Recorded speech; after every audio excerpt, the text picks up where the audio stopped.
Dolly Varden's been growing from 2020, from the time that the new management came in. We had roughly about a $20 million valuation.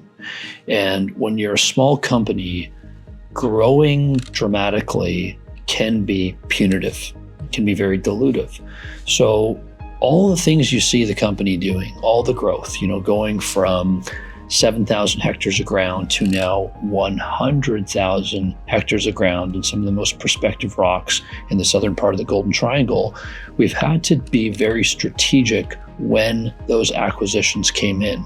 Bringing those acquisitions in on day one at a $20 million valuation would have been very, very dilutive.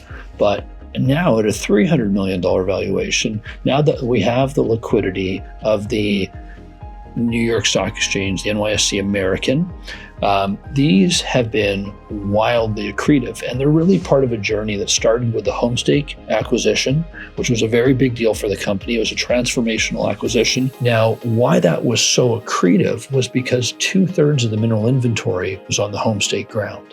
So our growth, our success has been as much a part of the deals that we're doing in the boardroom as it has been the discoveries we're making in the field. So we're in a moment right now in time where the gold to silver ratio is at 100-1. There's only been 3 times in recorded history where that ratio has gone past 100. And in every one of those moments, we've seen silver sling wildly back, and it's been very, very lucrative for silver investors. So we're taking advantage of this time where the disparity between commodity price and the junior mining equities has never been greater.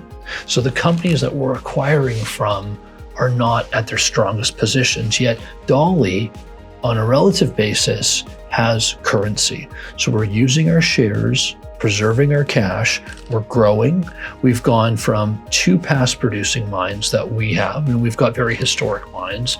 The Dolly Varden silver mine, which was the richest silver mine in the British Empire, the Torbrit mine, which was Canada's 3rd largest silver producer. And with these acquisitions that represent less than 2% dilution, we've gone from 2 past producing silver mines to 5. We've also locked up 30 kilometers of prospective Hazelton, Jurassic age rocks in the Golden Triangle. So we've got the prospectivity, and because of our understanding, some of the new discoveries we've made at Homestake Silver, at Wolf, taking that science and taking that knowledge and applying it to the Porter property, applying it to the Mountain Boy property, applying it to Hecla's Kinskutch. I think there are timely deals. I think there are smart deals, and there are situations where, in the case of the Hecla deal, we're taking Hecla, who's been a supportive shareholder, and they're essentially bringing in their project for shares. So they're increasing their ownership and allowing our scientists and our expertise on a contiguous property to continue to grow and expand. So I think, again, the company's always been very active.